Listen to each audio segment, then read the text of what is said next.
محترم جناب نور محمد چودھری نظامی صاحب بڑے خوش نصیب ہیں کہ اللہ نے وہ دن قریب کیا ہے کہ جب آپ اس بارگاہ میں جانے والے ہیں۔ چونکہ ایک زمانے سے شناسائی ہے تو ہم لوگ مارکیٹ میں انہیں چھوٹے سرکار کہا کرتے تھے، چھوٹے سرکار کہتے تھے۔ لیکن آج بات یہ ہے کہ چھوٹے سرکار سب سے بڑی سرکار میں جا رہے ہیں۔ اس سے بڑی کوئی سرکار تو ہے نہیں، سرکار مدینہ سے بڑی کوئی سرکار نہیں، تو انہیں یہاں لوگ چھوٹے سرکار کہتے تھے اور اب یہ سب سے بڑی سرکار کی بارگاہ میں جا رہے ہیں۔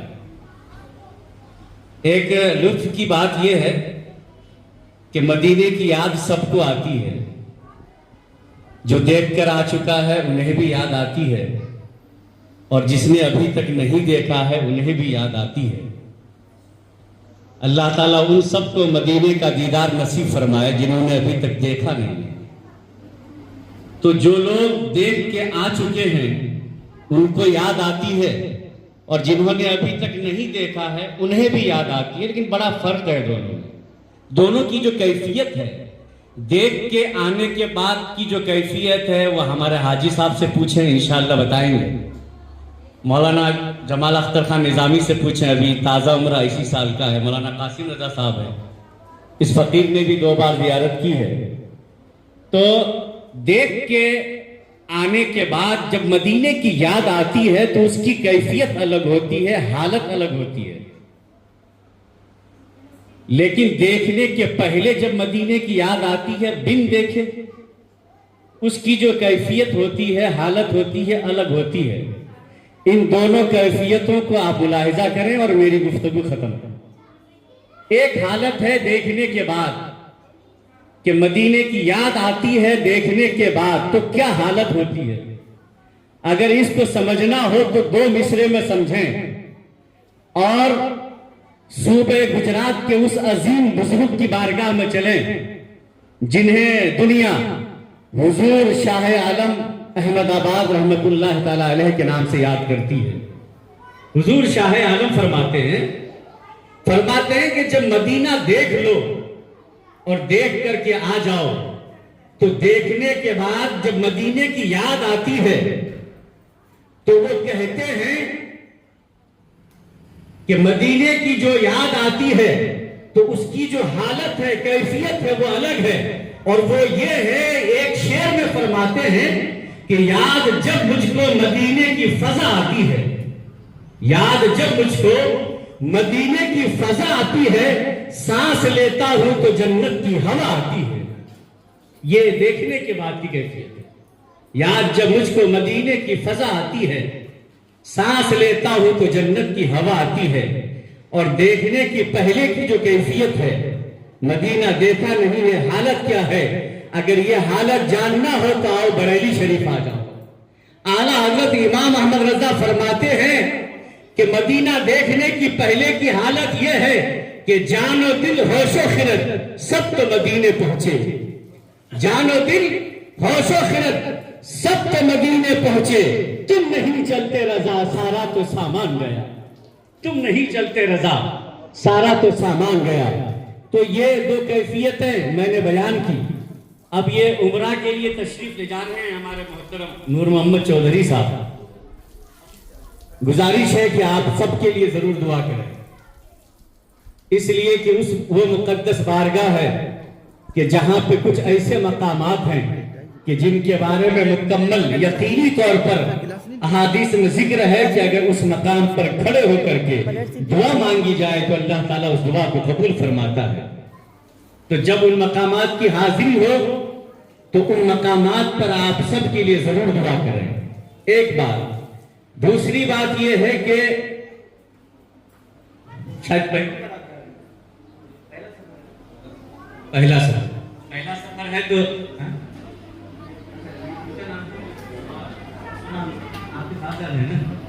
اچھا، ان کے ساتھ ساتھ ان کے صاحبزادے عثمان چودھری صاحب بھی ماشاءاللہ باپ بیٹے ایک ساتھ جا رہے ہیں، یہ بڑی بات ہے۔ بیٹے کے لیے بڑی شرف کی بات ہے کہ باپ کے ساتھ میں وہ عمرہ کرنے جا رہا ہے، یہ ان کے لیے بڑی اعزاز کی بات ہے۔ اور یہ بہت خوشی کا لمحہ ہوتا ہے۔ تو ان دونوں زائرین حرمین شریفین، دونوں جانے والوں کے لیے میں صرف دو بات بتانا چاہوں گا۔ ایک بات وہ کہ جب آپ مکہ شریف پہنچے اور کعبے پر پہلی نظر پڑے، اور دوسری بات یہ کہ جب آپ مدینہ شریف کو پہنچے، پہلی بار حاضری ہو اور پھر جب وہاں سے آپ کی رخصتی ہو، جب آپ وہاں سے واپس ہوں، بس یہ دو بات ذہن میں رکھیں۔ پہلی بات یہ ہے کہ کعبہ شریف کے اوپر جب پہلی نظر پڑتی ہے تو انسان کے جسم، دل، دماغ، ہوش، خرد سب میں زلزلہ طاری ہوتا ہے۔ یہ میں اپنی آپ بیتی آپ کو بتاتا ہوں۔ مطلب کچھ سوچنے سمجھنے کی صلاحیتیں ایسا لگتا ہے ختم ہو گئی ہے پہلی نظر جب پڑتی ہے، کیونکہ کعبے کا جلال اتنا ہے کہ کعبے پر نظر پڑتے ہی کعبے کے جلال کو دیکھ کر کے انسان مبہوت ہو جاتا ہے، اس لیے کچھ سوچ سمجھ نہیں پاتا ہے۔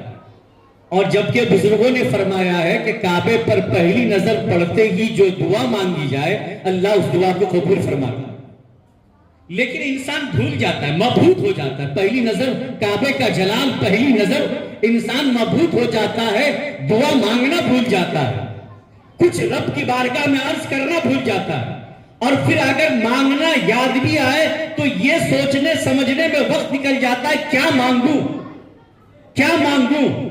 تو ہمارے بزرگوں نے ایک طریقہ بتایا کہ جب کعبے پر پہلی نظر پڑے تو یہ مانگ لو کہ اللہ یہاں رہ کر کے میں جو دعا مانگوں وہ دعا قبول ہو جائے، جو دعا مانگوں۔ اب ظاہر سی بات ہے، اب آدمی ساری دعائیں ایک ساتھ تو نہیں مانگ سکتا ہے نا، تو کہتے ہیں نا 100 سونار کی ایک لوہار کی، تو 100 دعائیں مانگنے سے بہتر ہے ایک دعا ایسی مانگ لو کہ ساری دعاؤں کی قبولیت کا ذریعہ ہو جائے۔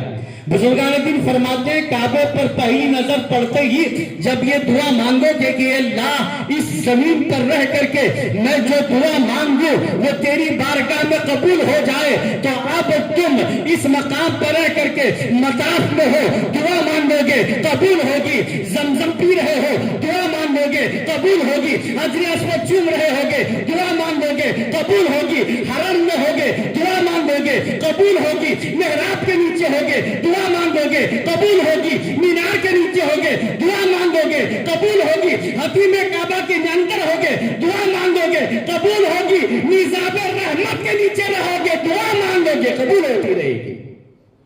یہ تو اس لیے جانے والوں یاد رکھو، دعا یہ مانگنا ہے کہ خدا جو دعا میں مانگوں یہاں وہ قبول ہو جائے۔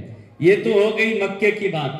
اب مدینہ شریف میں جب آپ کی حاضری ہو، وہ طریقہ تو آپ نے پڑھ لیا ہوگا کتابوں میں، اور طریقہ ویسے بھی بہت لمبا ہے۔ مدینہ شریف میں جب پہلی حاضری ہوتی ہے تو جو لوگ گئے ہیں، آپ لوگ تو گئے ہیں پتہ ہے، لیکن جو لوگ نہیں گئے ہیں ان کے لیے یہ جانکاری ضروری ہے کہ جو داخل کیا جاتا ہے زیارت کرنے والوں کو، اس دروازے کا نام ہے باب السلام، وہاں سے انٹری ملتی ہے باب السلام سے، اور جو آپ کو نکالا جاتا ہے وہ باب البقی اس کا نام ہے، یعنی باب السلام سے انٹری ہوگی اور باب البقی سے آپ کو باہر نکالا جائے گا۔ جبکہ یہ الٹا ہے، الٹا اس لیے ہے کہ باب السلام ہمارے سرکار کے سر مبارک کی طرف ہے اور باب البقی قدم شریف کی طرف ہے۔ کسی بزرگ کی بارگاہ میں حاضری دینے کا طریقہ یہ ہے کہ قدموں کی طرف سے آیا جائے، اور وہاں الٹا ہے مدینہ شریف، باب السلام سے گھسو اور باب البقی سے نکل جاؤ۔ اب یہ ظالم حکومت ہے، ان کو کون سمجھائے؟